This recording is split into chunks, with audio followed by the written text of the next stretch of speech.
Buenísimo. Bueno, hoy es un poco de lujo el tema, porque dentro veníamos viendo los discursos de despedida que el Evangelio según San Juan agrupa a partir del capítulo prácticamente final del 13, 14, 15, 16. Si bien es 15, 16, 17, pero ya vemos cómo el Señor está haciendo su discurso incluso en la noche en que antes que nada le lava los pies a sus discípulos, ¿no? Hay como un discurso de enseñanza, un discurso de advertencia, de invitación, de exhortación, esto que siempre Jesús, eh, como, como el maestro, trata de hacer con sus discípulos. Y hoy llegamos al último de los capítulos y que es realmente una maravilla en orden a lo que expresa este capítulo 17. Dentro de los discursos de despedida, se conoce este capítulo y lo que vamos a compartir como la oración sacerdotal de Jesús. Es la oración sacerdotal al Padre por todos nosotros, por aquellos que Él eligió, que Él llamó, que Él dotó, ¿no? Con sus dones, con su elección, para que vayamos por el mundo llevando definitivamente su evangelio y el reino. Entonces, es preciosa. Vamos a trabajar hoy la oración sacerdotal de una manera muy especial, guiándonos. Yo preparé un PowerPoint con la guía y la reflexión que Benedicto XVI, en su libro Jesús de Nazaret, hace sobre este tema, sobre la oración sacerdotal de Jesús. Así que bueno, vamos a empezar, que hoy es muy lindo. Yo estuve viendo el material y dudo mucho que hoy podamos terminarla porque es una oración muy larga y muy rica. Y realmente son esos espacios en la palabra de Dios que vale la pena prestarle atención, vale la pena abrirle el corazón y no vale la pena andar corriendo para que realmente vayamos degustando y que vaya quedando en nosotros esta enseñanza y esta palabra que nos da vida, ¿no? Porque un poco el centro de la oración sacerdotal es para que tengan vida eterna, ¿no? Para que podamos descubrir el sentido profundo de nuestra vida y quién nos la da, a dónde la podemos encontrar. Así que con esta introducción les invito entonces a que nos pongamos en presencia del Señor, en el nombre del Padre, del Hijo y del Espíritu Santo. Amén. En esta, que es la 34 semana del tiempo ordinario y la última, el Señor nos advierte de una manera clara.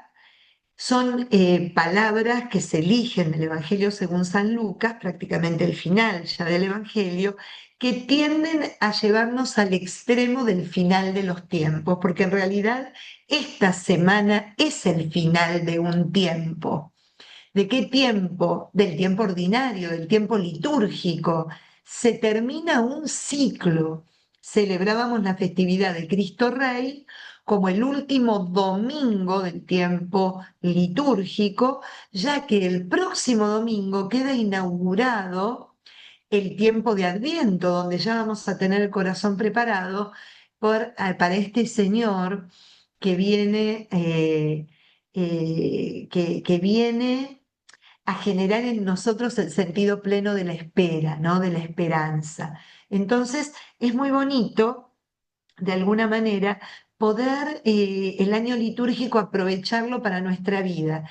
Es el final de un ciclo, son los últimos días de un año, son los últimos días de un camino que se nos propone como introspección, como reflexión, como de alguna forma, cómo fue, cómo lo vivimos, qué apertura tuvimos a la palabra, qué cosas realmente debemos tratar de cambiar para el próximo año que se inicia, qué cosas tenemos que profundizar, qué cosas tenemos que descartar y qué cosas tenemos que adoptar ¿no?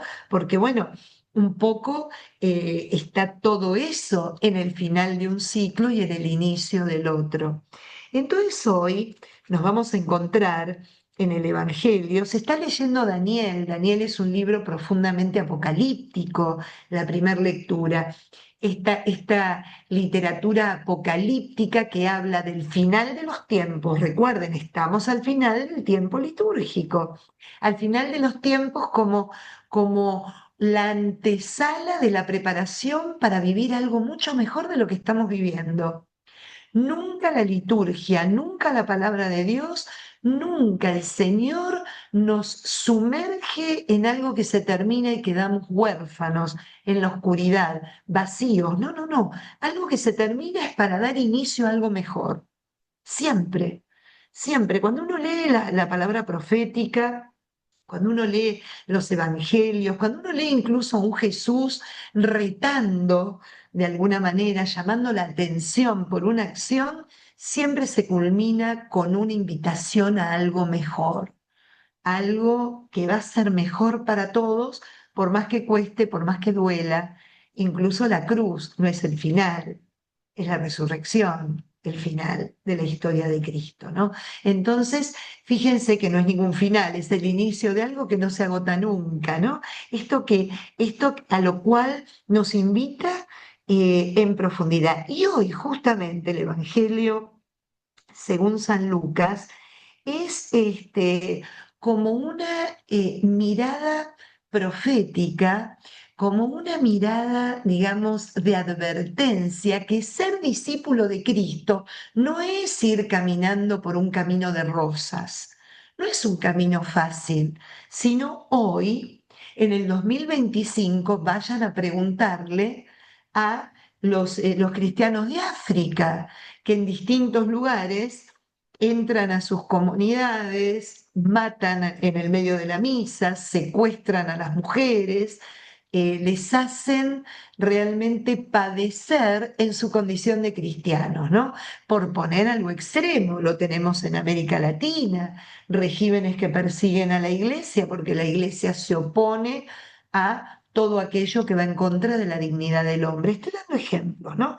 Entonces, la advertencia de Jesús en el Evangelio según San Lucas, que recoge el evangelista, y con lo cual quiero hacer la oración de inicio de esta mañana para pedirle en esta semana al Señor la capacidad de darnos cuenta de lo agraciados y bendecidos que somos, porque todos, de alguna manera, acá compartimos distintas latitudes en este pequeño Zoom, estamos dispersos por el mundo, pero todos gozando de la libertad de poder dar culto al Dios que amamos, al Dios que nos llama a ser parte de su familia. A ninguno se nos impide ir a la iglesia, a ninguno se nos impide tomar clase de Biblia. Todos tenemos la libertad de expresar nuestra fe a través de un crucifijo, de un pesebre, de una imagen, ¿no?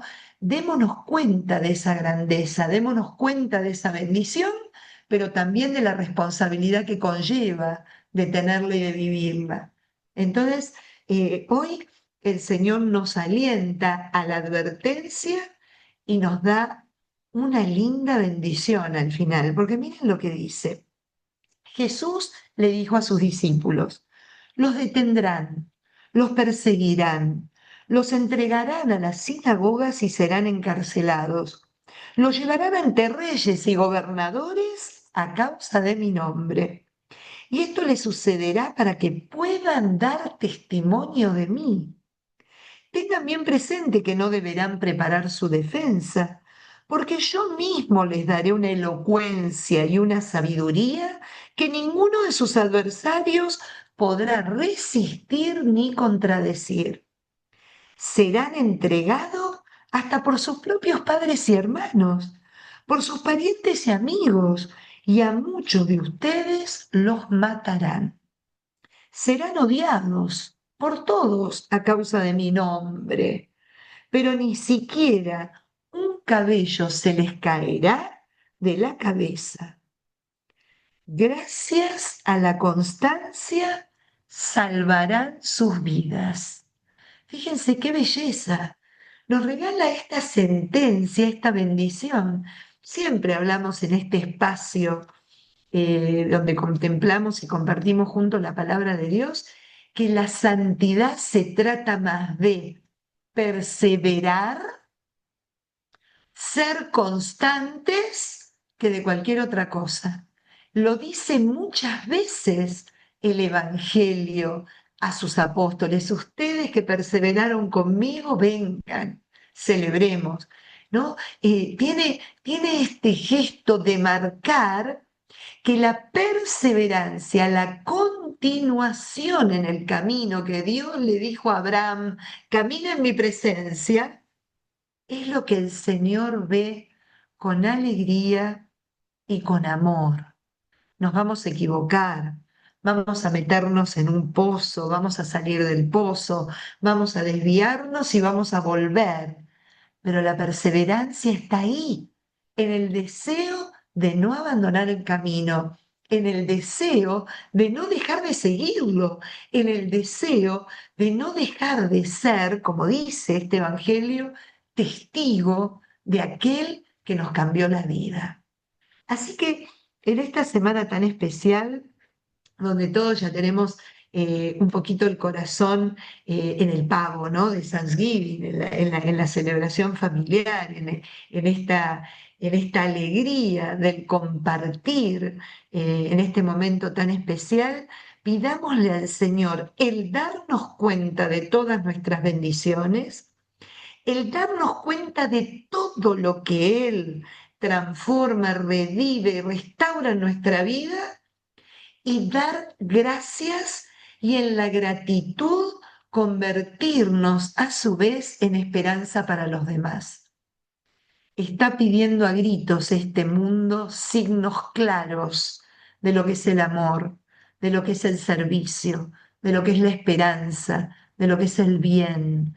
Hemos sumergido a buena parte del mundo a un relativismo tal que confunde a los jóvenes, desorienta a los niños, no se sabe los padres cómo educar, porque las cosas son poco claras. Tal vez tenemos que volver a la fuente, tal vez tenemos que descubrir primero en nosotros la gracia de haber estado perseverando en un camino cuyo capitán, cuya cabeza es el Señor, y todo lo que provoca en nuestro corazón, para de esa manera poder transmitírselo a los demás. Te pedimos esto, Señor, en esta mañana, en este miércoles anterior a un día tan hermoso que es darte gracias por todo lo bueno, por todas las cosas que nos fueron sucediendo, incluso aquellas que a lo mejor hoy no son tan buenas para nosotros, porque sabemos que traen bendición, que traen transformación, que traen enseñanza. Te lo pedimos a vos, Señor, que vivís, reinás y estás con nosotros hasta el final de los tiempos. Amén. En el nombre del Padre, del Hijo y del Espíritu Santo. Amén. Y ofrecemos este encuentro por nuestra querida Mati y sus 80 años, como nos pidió al principio que rezáramos por ella. Así que ahí le ofrecemos al Señor este encuentro para que le dé muchas bendiciones y como decíamos, los primeros 80, que vienen muchos Gracias, más en Patri. camino. Gracias a todas. Un beso Besitos y enorme, cariños. Mati. Chao, chao. Bien, entramos entonces en esto que es espectacular, el capítulo 17 del Evangelio de Juan, la oración sacerdotal, el lugar donde el Señor se presenta como el sacerdote, como la ofrenda, como la víctima, como aquel que se da para realmente redimirnos de todo aquello que nos tiene esclavizado.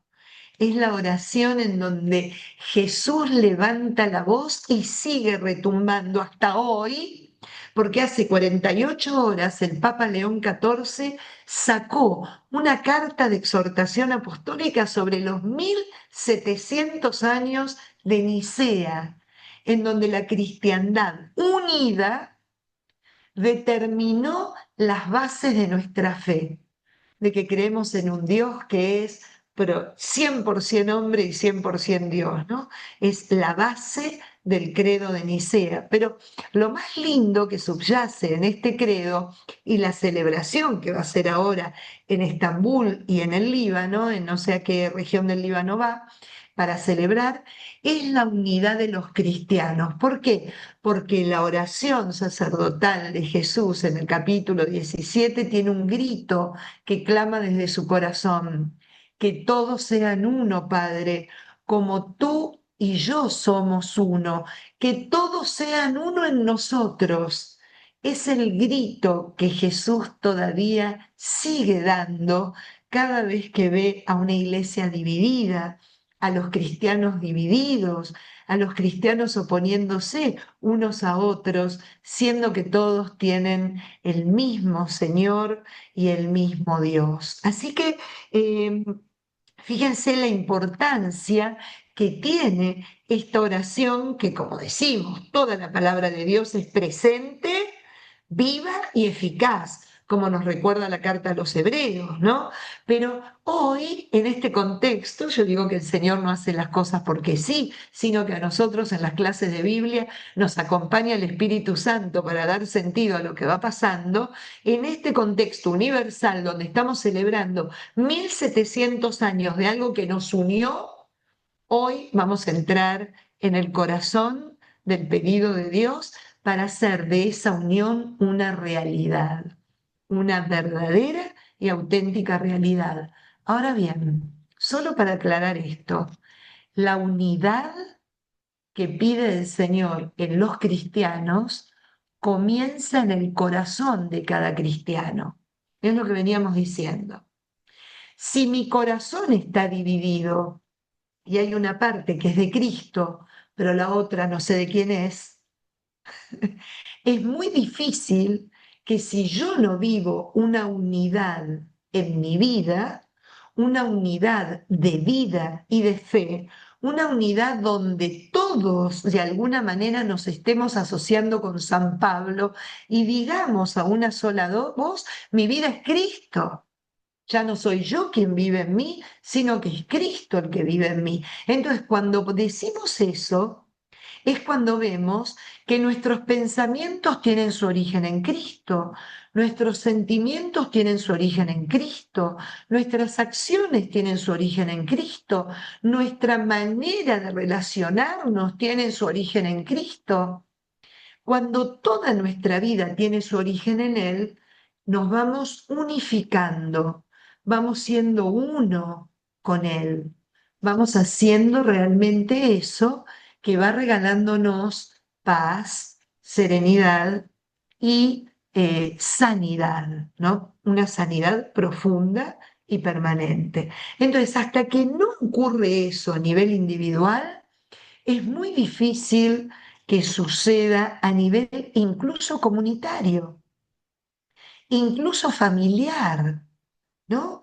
La unidad empieza en cada uno de nosotros y al vivirla y al tenerla tan presente se irradia y es el modo de vida que empleamos en nuestros trabajos, por eso no nos cuesta trabajar en equipo, en nuestra comunidad, por eso no nos cuesta trabajar comunitariamente, en nuestro matrimonio, por eso no nos cuesta trabajar como cónyuges, como dos que llevan el yugo de igual manera.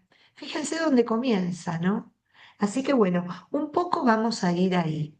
Pero yo les prometí algo y voy a cumplir. Primero vamos a leerla, el capítulo 17.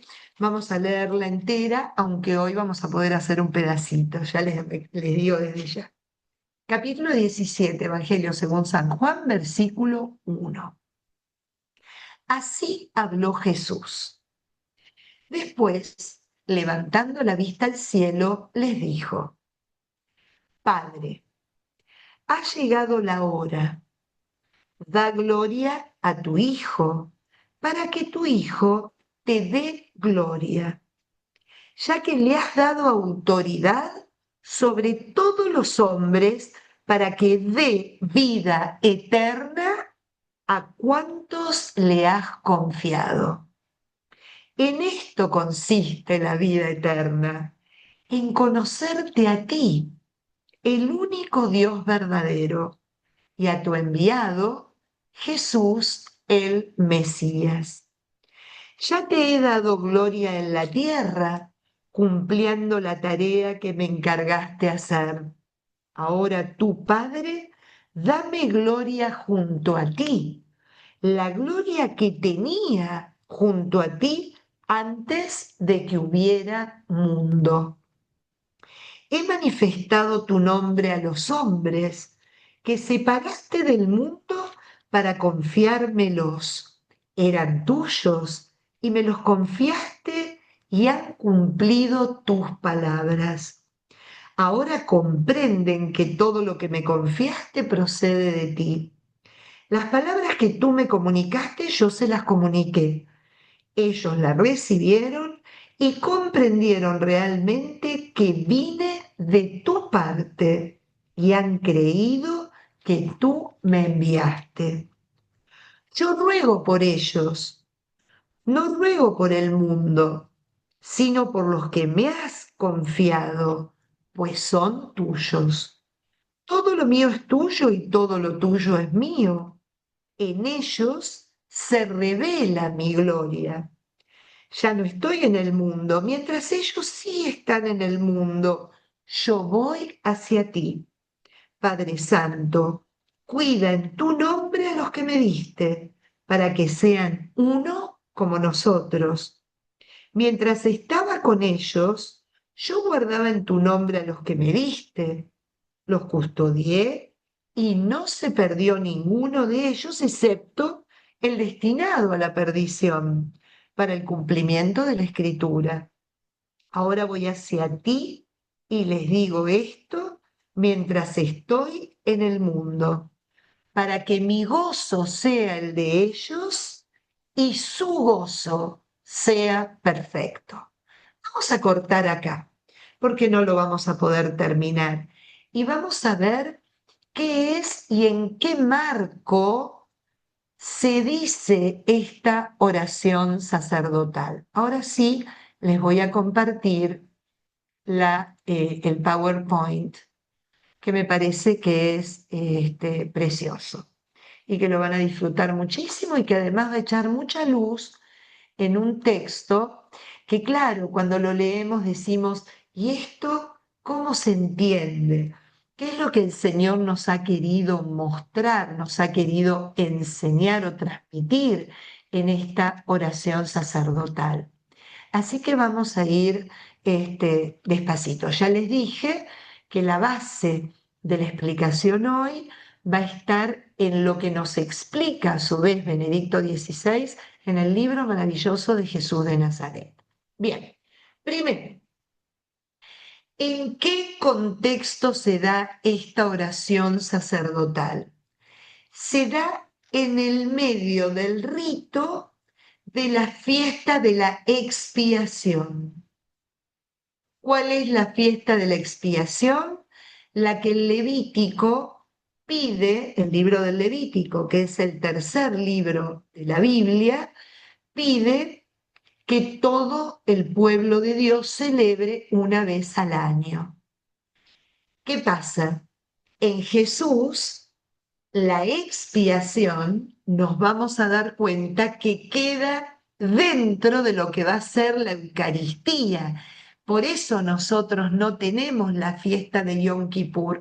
Muchas veces me han preguntado en las clases de Biblia, ¿y nosotros por qué no seguimos con la fiesta de Yom Kippur? ¿Por qué no celebra el cristiano la fiesta de Yom Kippur? Porque el rito del Yom Kippur, que ahora se los voy a mostrar en la siguiente plaquita, consiste en la expiación de los pecados. El día del perdón es expiar el pecado y recuperar el perdón de Dios, que se debe de hacer todos los años, ¿no? Hasta para los cristianos el sacrificio que Cristo hizo en la cruz. Porque en ese sacrificio que se recuerda en cada Eucaristía, ya el Señor de una vez y para siempre expió los pecados del mundo. terminó con los pecados del mundo, desató aquello que esclaviza el corazón del hombre, como San Pablo nos lo va a decir, que la esclavitud más grande es la esclavitud del pecado. Él terminó, redimió, pagó para nuestra liberación. Entonces, eso es en el marco en donde se da esta oración eucarística. Es como en el marco del rito de la fiesta de la expiación. ¿Quiénes determinaron esto? Los estudiosos de San Juan, ¿no? Que esto habrá sido una oración dicha por Jesús en el marco del Yom Kippur, pero que se agregó con posterioridad como forma y parte de los discursos de despedida del Señor antes de llevar adelante la expiación en la cruz, ¿no? Esto es antes de que al Señor lo agarren, lo apresen en Getsemaní, para que les quede bien el contexto. Entonces, vamos a ver, ¿qué es el día de Yom Kippur? Un poquito, ya les expliqué que es el día del perdón o de la expiación, de la expiación. ¿Dónde se encuentra? Ustedes pueden leerlo, que está tipificado y explicado cómo se debe vivir en el Levítico número 16, capítulo 16. Allí se cuenta cómo tiene que ser el ritual y presten atención cómo es el ritual, ¿no?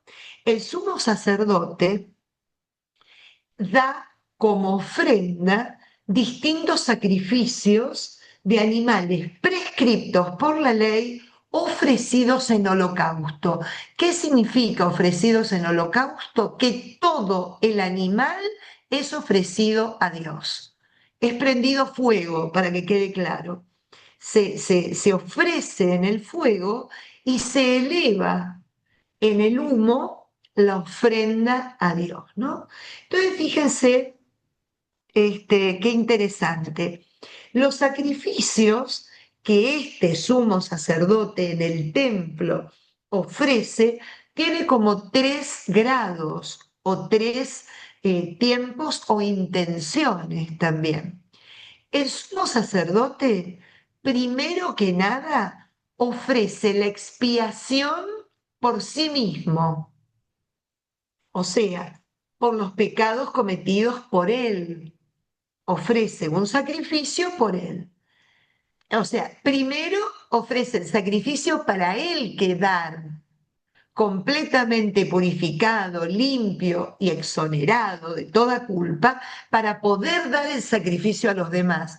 Tiene mucho sentido esto, ¿no? El Cordero de Dios que quita el pecado del mundo es aquel que no tiene culpa alguna, para que vayamos entendiendo el sentido profundo de nuestra fe cristiana.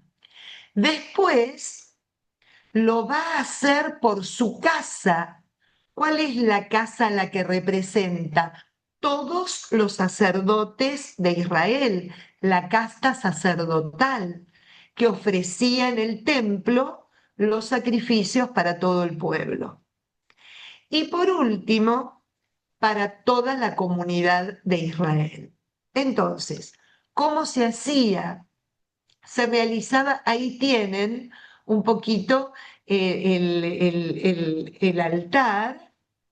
Acá estaba el tabernáculo, si ustedes miran un minuto el PowerPoint, atrás de esa cortina, que es la cortina, el velo que separa el lugar más santo del templo donde estaba el tabernáculo que tenía y contenía las tablas de la alianza, ¿no? Adentro de él, el velo del templo y delante del velo del templo el altar.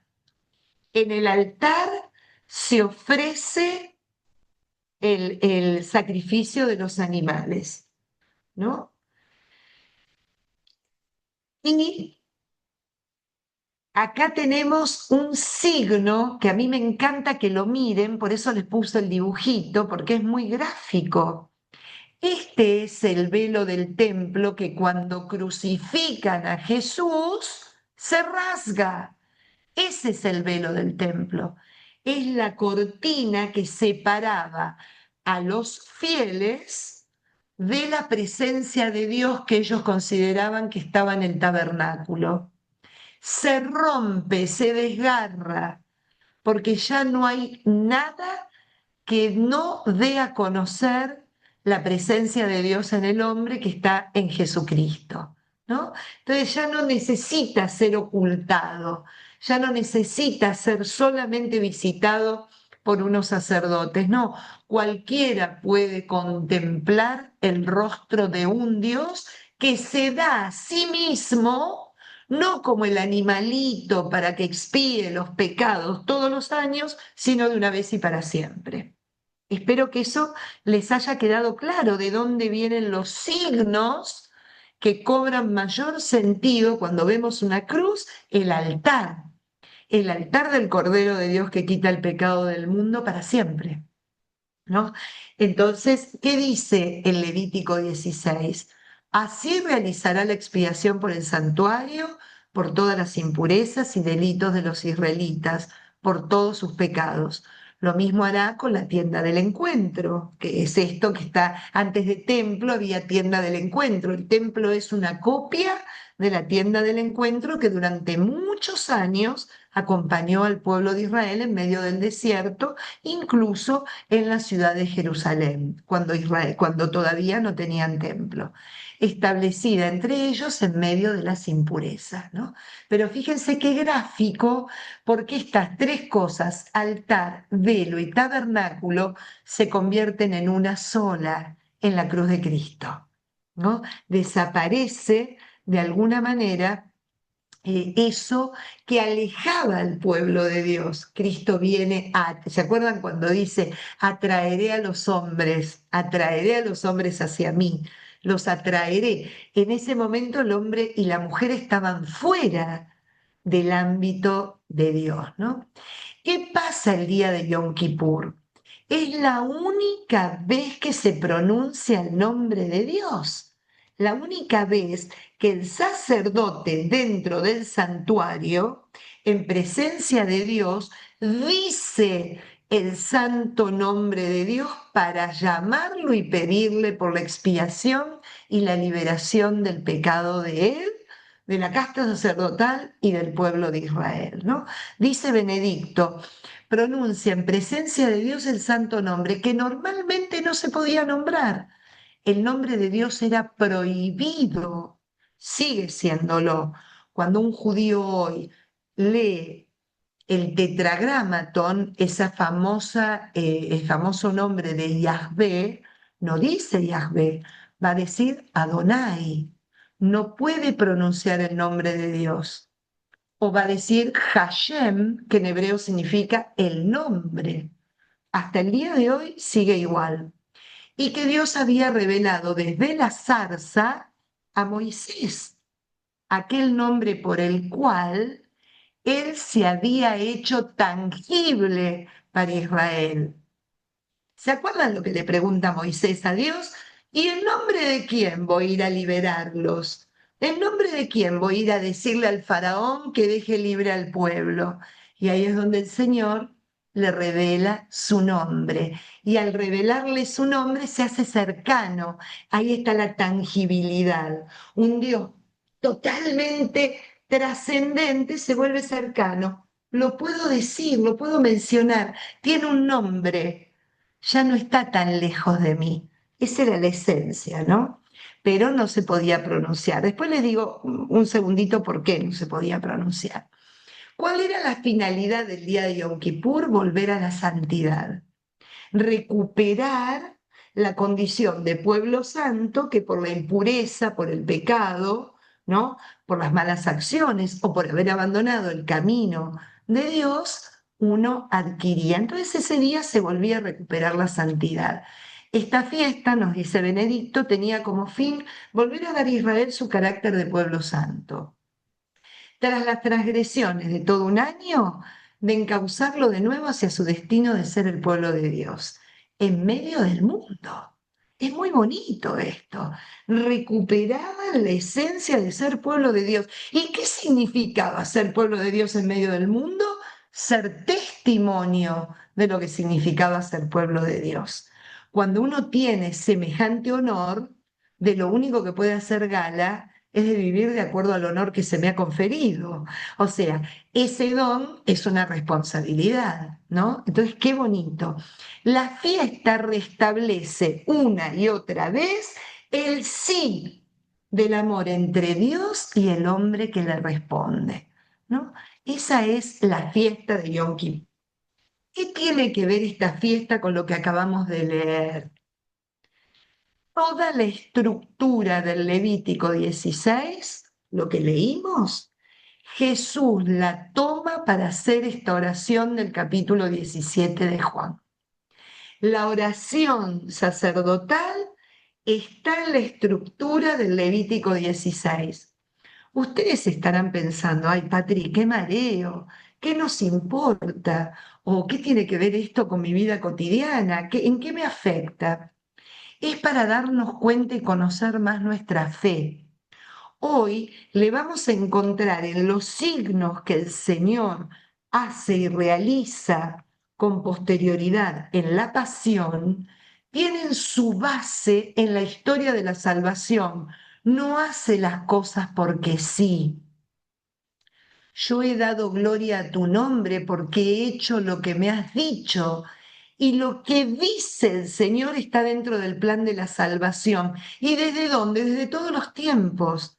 ¿Me siguen? Es muy importante entender que este plan el Señor lo viene anunciando desde todos los tiempos al pueblo que eligió. ¿Qué hace Jesús? No lo vive de cualquier manera, no dice cualquier cosa. Toma aquello que para Israel era el volver a vivir, a tener la condición de pueblo santo, lo toma para sí y muestra que con su entrega es lo que nos va a regalar a todos. Ahora ya no solo al pueblo de Israel, sino a todo hombre que Dios le confió a él. ¿Y quién es todo hombre que Dios le confió a él? Toda la humanidad. El tema es que la humanidad se dé cuenta, esté abierta y abrace esta forma de vida, porque no es magia, ¿no? No es que el Señor nos redimió y andamos por el mundo ignorándolo y viviendo de cualquier manera. Es lo mismo, la redención me compromete, la redención de una vida plena me compromete como testigo de esa plenitud a transmitírselo a los demás. Entonces, por eso, perdónenme que me fui al Antiguo Testamento, pero es para que ustedes entiendan que no hay nada sacado de la galera. Es todo cumplimiento de un plan antiguo y desde todos los tiempos. Entonces, Jesús, miren lo que, fíjense Juan 17, Jesús va a rogar por sí mismo.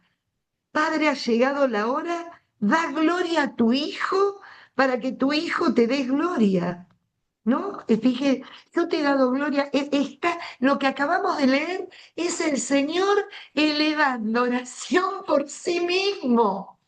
Y después yo ruego por ellos, ruega por los apóstoles, por los que son de Dios, pero se quedan en el mundo.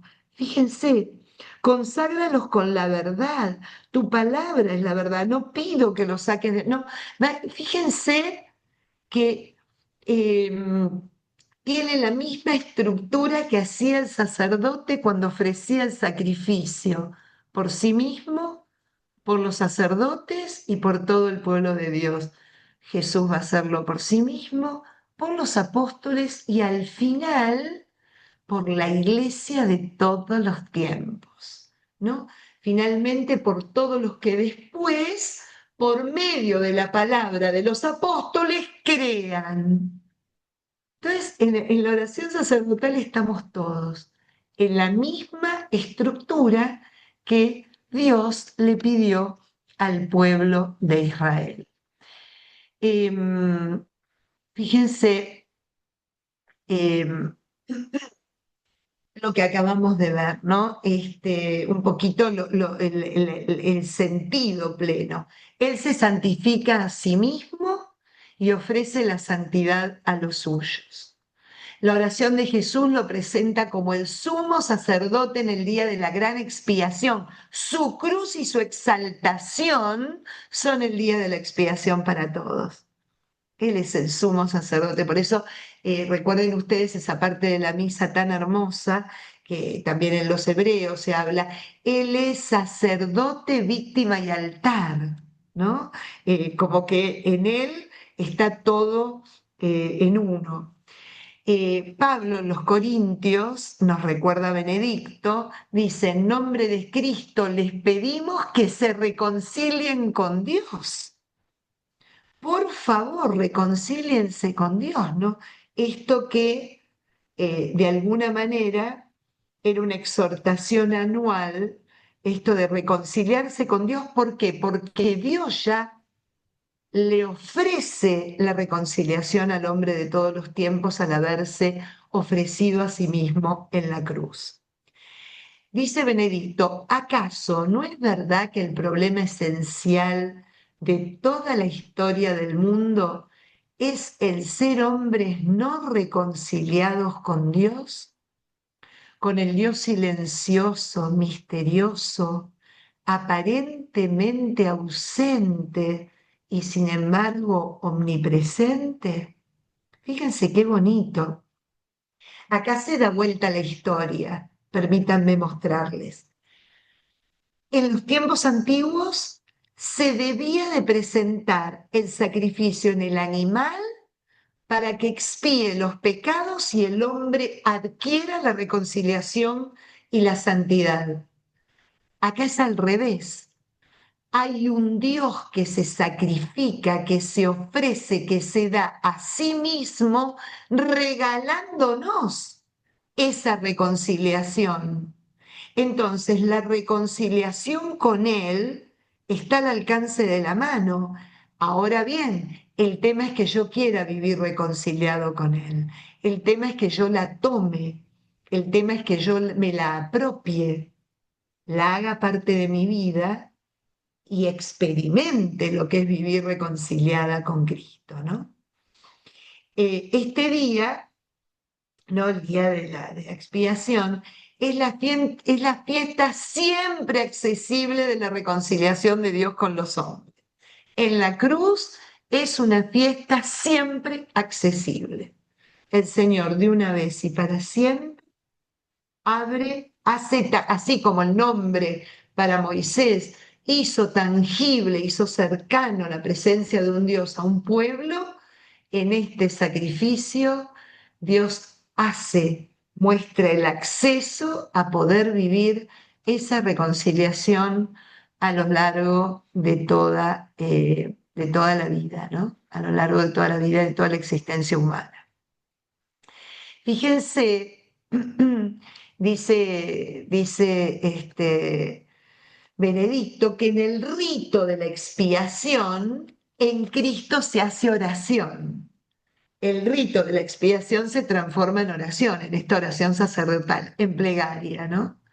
Eh, Así se hace concreta aquella renovación del culto. Acuérdense que lo que viene a traer Cristo es la renovación, la profundización y el sentido nuevo del culto que los hombres le estaban dando a Dios de manera rutinaria, de manera vacía, lleno de ritos, pero no de contenido. Vuelve a darle el contenido y el sentido más profundo. Ya lo vimos en la purificación del templo, ¿se acuerdan? Ya lo vimos en las bodas de Caná. Esto tiene que ver con los primeros signos, ¿no? Que el Señor nos regala. El sacrificio de los animales se ve superado por la entrega de Cristo, por la entrega de Cristo, ¿no? Eh, la palabra hecha carne del prólogo de Juan, la palabra hecha carne que habita entre nosotros, es el cuerpo entregado, es la sangre derramada, ¿no? Me parece precioso entender esto porque si bien lo vamos a volver a ver un poquitito en los tiempos pascuales, ¿se acuerdan que habíamos quedado que en Cuaresma retomamos después la pasión? Y ahora nos vamos a ir a partir de la semana que viene a la primera carta de San Juan. este, nos damos cuenta la importancia que tiene de hundir nuestras manos y nuestro corazón en esas raíces de donde tiene que ver nuestra fe, ¿no? Dice Benedicto, en la medida en que la oración sacerdotal es una forma de poner en práctica la autoentrega de Jesús, constituye el nuevo culto y está internamente unida con la Eucaristía. La oración sacerdotal y la Eucaristía son una sola cosa. Y qué lindo, porque Eucaristía, amigos míos, significa acción de gracias, ¿no? Esta entrega como sacrificio, pero a su vez como acción de gracias de Dios por poder realmente llevar a último término y cumplir la voluntad del Padre que le había encomendado en su unción como Mesías, ¿no? Es una belleza. 4 temas. Fíjense, y acá volvemos de nuevo, esperen un poquito que voy a salir de acá un minuto, antes de entrar en esto. ¿Las mareé mucho? ¿Alguna pregunta, algún comentario de alguna forma, de este paralelo que he querido hacer del Levítico con la oración sacerdotal de Jesús? ¿Les quedó claro? Muy claro y muy interesante, increíble. Me encanta. Bueno, es simplemente lo que pasa es que como no estamos acostumbrados, porque hacemos espiritualidad bíblica y siempre lo volcamos hacia nosotros, en este encuentro de hoy lo que estamos haciendo es entender lo que creemos, entenderle un poquito más la acción de Cristo para nuestra redención. Es poder echar luz y que cobra un sentido mucho mayor a aquello que celebramos de manera a veces metódica, ¿no? Rutinaria, casi de memoria. Esto tiene esta raíz. Es una belleza, pero si no está claro, por favor, me lo preguntan, ¿eh? Ahora vamos a Sí. ver los 4 temas que vamos a ver presente y que son fabulosos, ¿no? Ay, no estábamos acá, pero bueno, vamos esperen un poquito, que vamos a ir al from current. Ahí está, chiquitín. 4 temas, fíjense, vayan ustedes un poquito al versículo 2, la mitad del 1. Cuando empieza la oración, Padre, ha llegado la hora, da gloria a tu Hijo para que tu Hijo te dé gloria a ti, ya que le has dado autoridad sobre todos los hombres, para que dé vida eterna a cuanto les has confiado. Y nos explica ahora Juan, en esto consiste la vida eterna, en conocerte a ti, el único Dios verdadero, y a tu enviado Jesús el Mesías, ¿no? Fíjense, 4 temas que vamos a encontrar. Primero, esta es la vida eterna. Esta es la vida eterna. Luego en el versículo 17 dice, santifícalos en la verdad. Y nos va a decir, tu palabra es la verdad. Y después también en el versículo 6, nos volvemos de nuevo arriba, he manifestado tu nombre, les he dado a conocer tu nombre, ¿no? Igual que hizo Dios con Moisés en el desierto del Sinaí. Y después, un poquito más adelante, es... ay, se me olvida. Para que todos sean uno. Acá está. En el versículo 21, que todos sean uno, como tu Padre estás en mí y yo también en ti, para que también ellos sean uno en nosotros. Estos son los 4 temas que vamos a ver que están permanentemente presentes en esta oración que es una belleza. Bien, esta es la vida eterna. Que te conozcan a ti, único Dios verdadero, y a tu enviado Jesús el Mesías. Fíjense que la palabra vida eterna, cuando la pasamos al griego, si estuviéramos leyendo juntos este texto en griego, encontraríamos la zoe, en la palabra vida, zoe, que significa vida eterna, vida con sentido, vida con trascendencia. Fíjense que este tema, los que venimos viéndolo desde el prólogo, está presente a lo largo de todo el Evangelio, porque todo el Evangelio es para que entendamos lo que significa la vida eterna en nuestra vida, ¿no? No significa de ninguna manera que esta vida viene después de la muerte para Juan, sino que significa vida verdadera, la que puede vivirse ya en este tiempo y que por supuesto continúa por toda la eternidad, pero comienza hoy. Esta es la vida eterna. Y esta es la vida eterna. Y ahora sí vamos a hacer un poco de espiritualidad bíblica. Esta es la vida eterna, en conocerte a ti, que tiene el sentido pleno de un discípulo de Jesús que vive de una manera mucho más que existir. ¿Por qué? Porque hay una experiencia de Dios. La vida eterna es un tema de relación con el quien me la da. La vida eterna consiste en conocerte a ti, el único Dios verdadero. ¿Qué significa eso? Nosotros entendemos que conocer, podemos caer en la tentación de pensar que es algo que viene a través del intelecto. Conocer significa que leamos más sobre, que aprendamos más sobre, que escuchemos más conferencias sobre. Lo que nos está diciendo Juan es completamente opuesto a esto que les digo, les acabo de decir. Conocerte a ti es experimentarte a ti.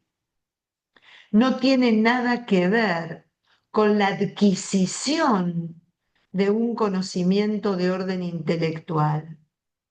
Tiene que ver con estar abierto a la experiencia de un Dios que hace, de un Dios que dice, de un Dios que lleva a cabo esa expiación para mi liberación y que tiene repercusiones directas en mi vida.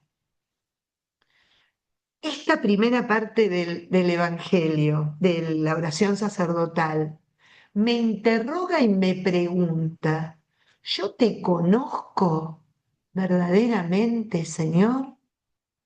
¿Yo te conozco? Yo te conozco. Voy a elevar un poquito la vara. Yo te conozco y te experimento como el Dios verdadero, y agrega Patricia, no está en el Evangelio, y único de mi vida. ¿Sos el Dios verdadero y único de mi vida? ¿Sos el Dios verdadero y único de mi vida? Porque claro, puede ser que se acuerdan que habíamos hablado hace poquito de esto, que mi existencia o mi corazón lo tenga yo compartida con el Dios verdadero, una partecita, ese nunca falta, porque viene por herencia, por transmisión familiar, por la abuelita que me enseñó a rezar, por el padre que predica tan lindo, por Patri que da unas clases de Biblia y que yo no falto nunca. No sé si son buenas o malas, pero ya es mi costumbre de venir los miércoles y acá escuchamos sobre Dios. Pero junto con este Dios verdadero, la otra parte de mi corazón la tengo compartida con unos cuantos dioses menores, pequeños, en minúscula, y también le dan otro sentido a mi vida.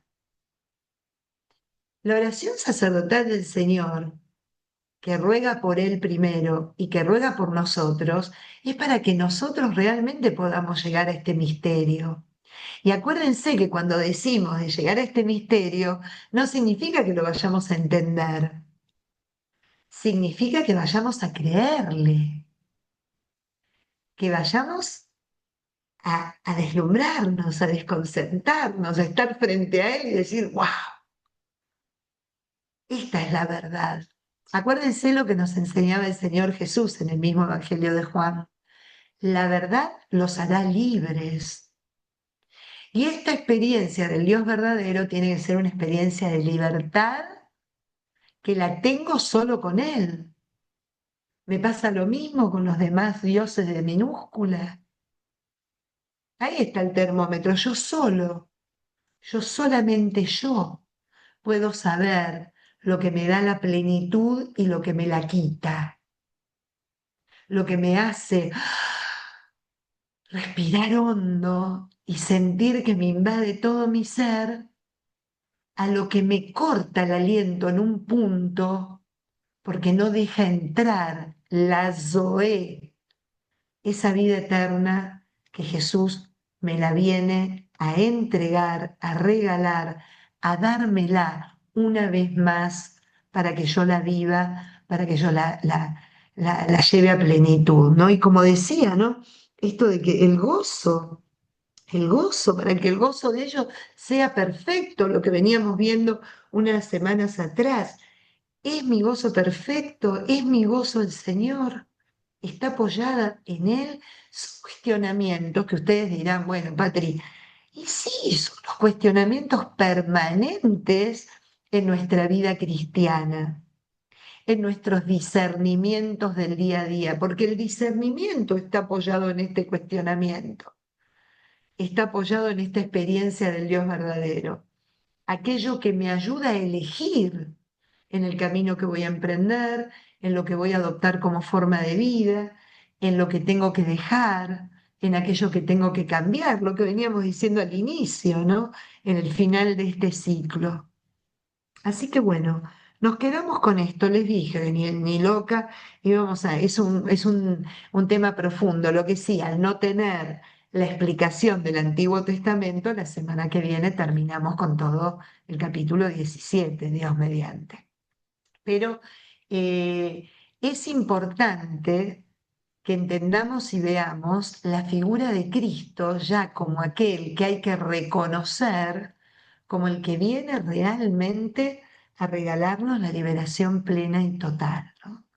El único, absolutamente el único. Así que bueno, les doy voz.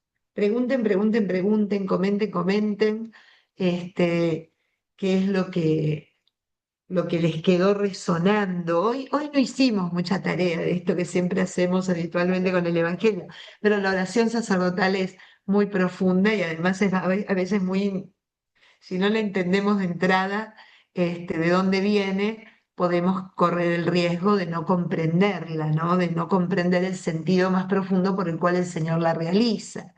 Así que, nada, tienen ustedes la palabra. Cienza, buen día. Patricia, ¿cómo estás, Patricia? Bien, muy Escúchame, no, lo que bien. yo no entiendo nunca qué es la Eucaristía, porque vos decís que la oración sacerdotal, ¿no es cierto?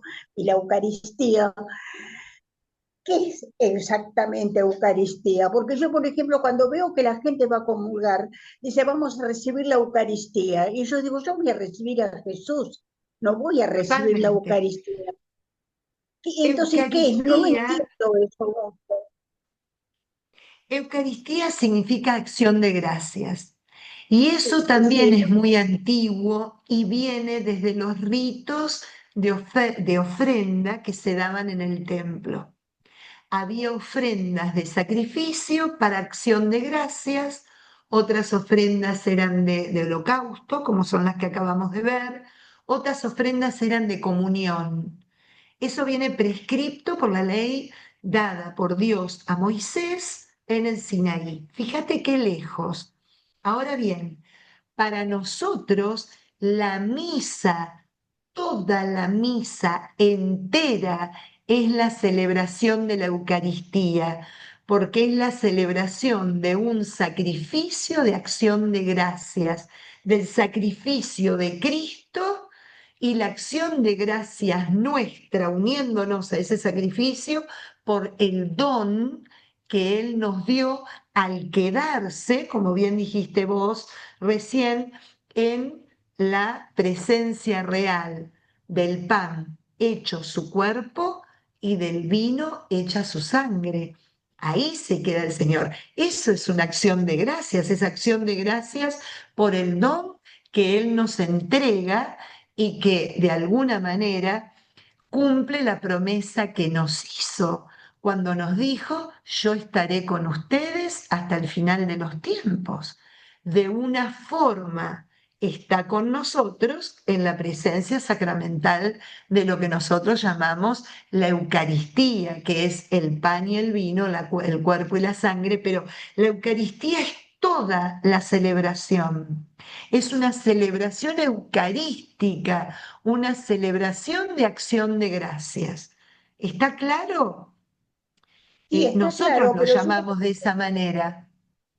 claro, esto sí, yo entiendo, pero como que me alegro que me lo hayas explicado, que es toda la misa, es todo Eucaristía. Es la Pero lo que, celebración de la Eucaristía. pero Y yo, no Eucaristía sé, yo también me es el acuerdo, don de Dios. También yo no tiene ese escucho, nombre. La comunión también tiene ese nombre, ¿no? La recepción de la Eucaristía pasó a tener el nombre de lo que es la hostia consagrada. También se denomina como fruto del sacrificio, obtiene el mismo nombre. ¿Me seguís? Es el mismo nombre, pero abarca toda la celebración es, de alguna manera, viste que cuando nos invitan, los invitamos a la celebración eucarística por las bodas de plata, por la ordenación sacerdotal. Estoy viendo cómo se presentan, pero también es la celebración eucarística y la Eucaristía también es el nombre que se le da a lo que recibimos, que es el cuerpo y la sangre del Señor, porque es un sacrificio de acción de gracia, definitivamente. claro, pero a mí me gustaría, como yo escuchaba cuando era chica, vamos a recibir a Jesús. Yo eso no lo Ujú. escucho. No, pero es así, es exactamente eso. Nosotros vamos a recibir a Jesús, el cuerpo de Cristo, el Señor que está presente en alma, en cuerpo, alma y divinidad, en un 100% en ese trocito de pan, ¿no? Y que nos hace en comunión a todos. Por supuesto, ese es el centro de la vida eucarística, la presencia de Pero Él. yo creo que Él la quedaría mucho, realiza. pero no sé, cosa mía, ojo, pido perdón a Dios si me equivoco, pero a mí No, me encantaría que en el momento de recibir la comunión que nos digan, estamos recibiendo a Cristo. bueno, Yo lo oigo eso ahora. en algunas La gente, parroquias el que no guía quiero saber, dice, vayamos a recibir al Señor cantando tal bueno, canción, vayamos a recibir a Jesús, ¿no? O sea, lo mencionan muchas veces los sacerdotes también, ¿no? tal vez porque Sí, yo estoy Pero acostumbrada a sí. que cuando éramos chicos nos enseñaban eso, no que vamos a recibir a Jesús, y vamos a recibir a y Jesús, bueno, y lo no, pero hoy teníamos día claro, también pasa. y nos llevaban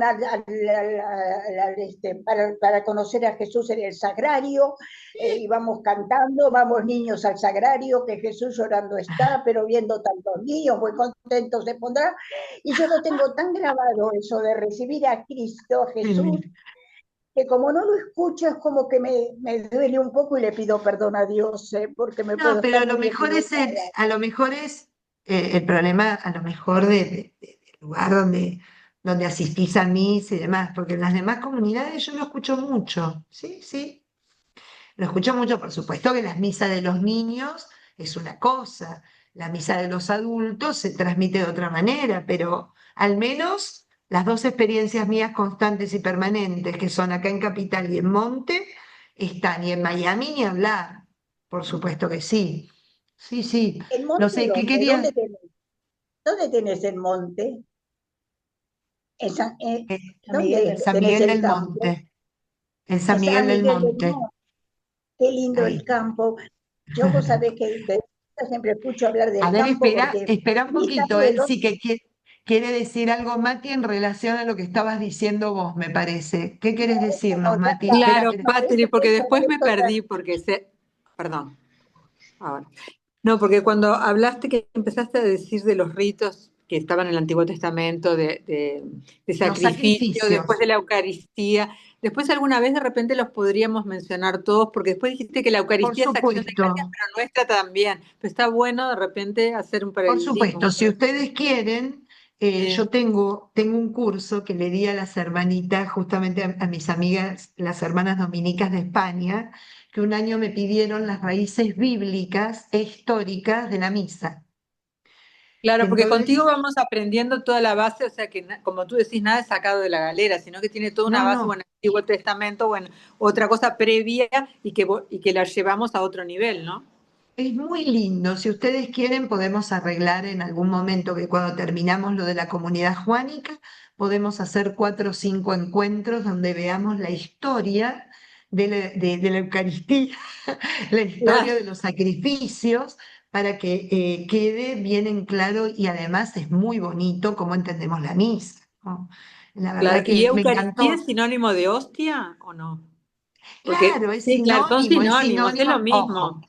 Ojo, Ah, hostia perdón. consagrada, porque la hostia puede ser Sí, sin consagrar, claro, sí, sí, lógicamente. Sí, sí, de sí, la correcto. presencia real, de la De presencia real, Jesús, exactamente. Es una manera de denominar la presencia real, muchas exactamente. gracias.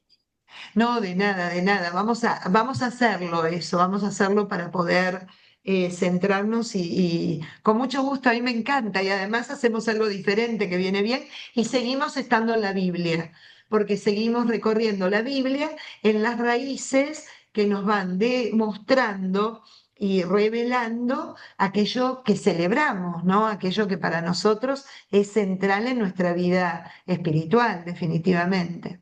Gaby, ¿querías decir Patri, algo? Patrick, perdón. Sí, Hortensia o Gaby, no sé cuál de las dos. no, no, le cedo a Hortensia.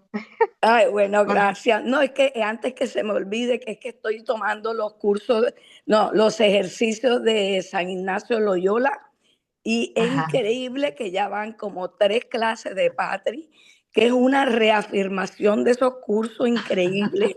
Se los bueno, recomiendo.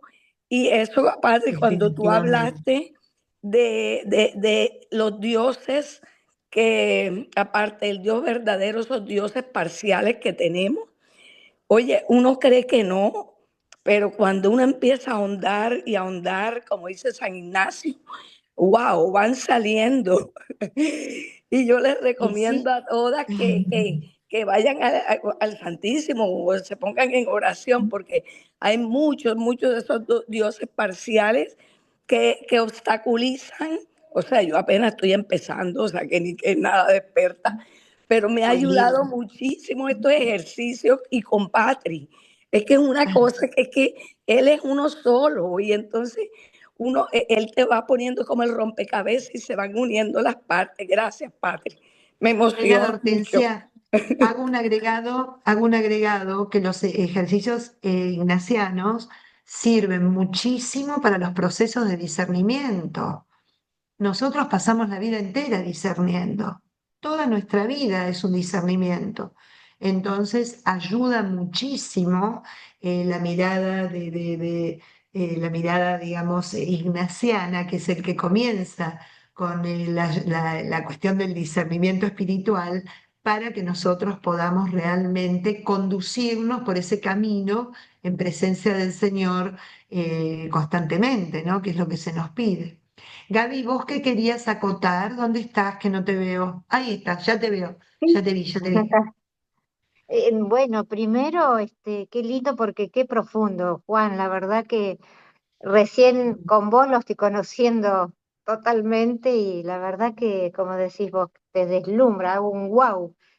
Em, y con respecto a lo que decía, no sé si era María José, María Fernanda, yo me confundo las chicas, con respecto al rito de la misa, vos sabés que yo te iba a decir qué lindo porque yo tengo Ah, catequesis de chicos, entonces